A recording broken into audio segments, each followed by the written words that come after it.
Let's start off by talking about why you might want to get something like the MOZA iFocus over that of the Tilta Nucleus and Nucleus Mini.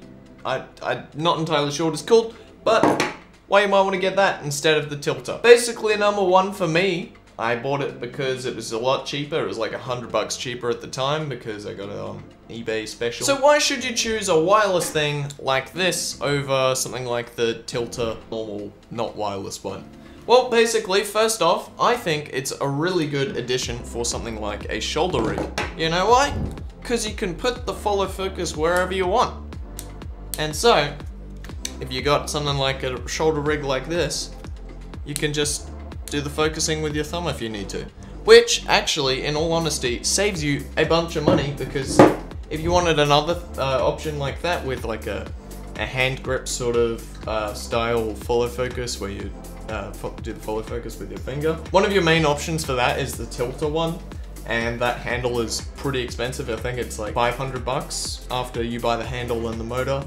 So this is a fairly decent option for shoulder rigging. Also, MOZA makes gimbals. So if you have a MOZA gimbal, or you want to get a gimbal and you haven't chosen yet, you can get this wireless follow focus and you can just mount it to a rod on the gimbal or something, and then boom, you've already got this, and then you could just plug it into the gimbal and you're off to the races. So let's talk about what you actually get in the kit with this package. So you get this little carry case. This is actually really handy on its own. Like I was like, hell yeah, I got a case for this. I've actually made a spot for it in my Pelican case, and I used it on a shoot recently actually, and it was quite handy because in it you can have all your cables and stuff. You can put a cloth or whatever, and I even use it for screws and Allen keys, anything that I really might need on a shoot, and it comes in real handy. I even grabbed the foam from a Pelican case, and you can just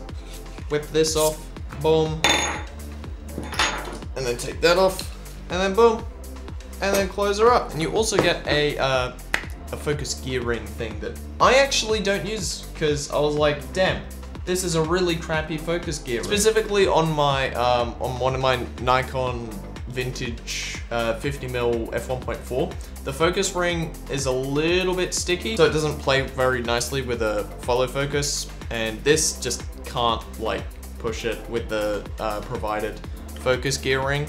It just slipped constantly. So I actually bought a bunch of the Tilta seamless focus gear rings and then just chucked that on there, and it actually works pretty well with it. You might have also noticed that these bad boys come with a little cable that kind of looks like a TRRS audio cable. This thing basically plugs into the controller and then motor itself, and as far as I can tell, that actually doesn't do anything aside for when you're doing the firmware update on your computer, and then it can just do it through this. But other than that, they don't share charge. They don't actually like pair up when you do that, which is kind of annoying. Another little feature I like with this is you can actually just grab a USB power bank, and then for me specifically, I've actually adapted all my stuff to using a USB power bank over like standardized battery packs for cameras and stuff. So basically, you can just plug it into a power bank and then charge it off a power bank, and boom, and you can still use it while it's charging.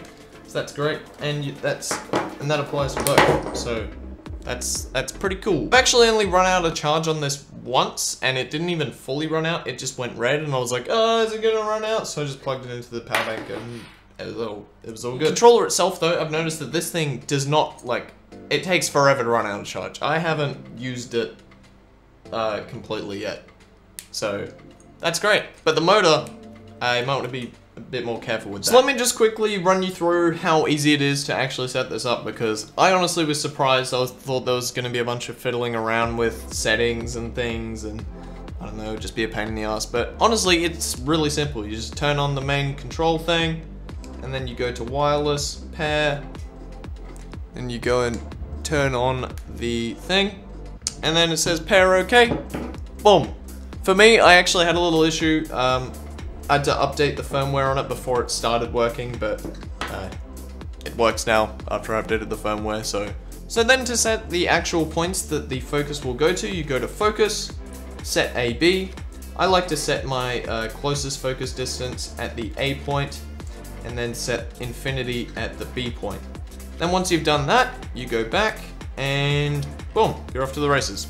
And it starts working and you're all good. So one of the main annoyances that I've actually had with this motor is I own a few manual lenses that have hard stops, and for whatever reason this doesn't go all the way to the hard stops unless if I have to pull this away and then rotate it a little bit more when I'm setting the AB points, so that it actually like tricks the motor into going further than it would normally if I had just set the AB points with just rotating the lens.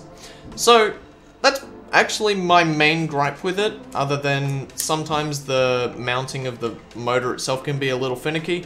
But in the setup that I actually have it in, I actually keep it on this rail all the time, so I don't actually end up having to fiddle with this. And then I just stick this through a little rail mount that I've got on the top, and then I just rotate that around and get it onto the lens. Also, unfortunately, you can't actually really change where the hard stop is on the controller itself. It's just kind of, that's the start, and then that's the end. So you can't actually have a way longer focus throw if you want. But it is really satisfying to just click it around like this.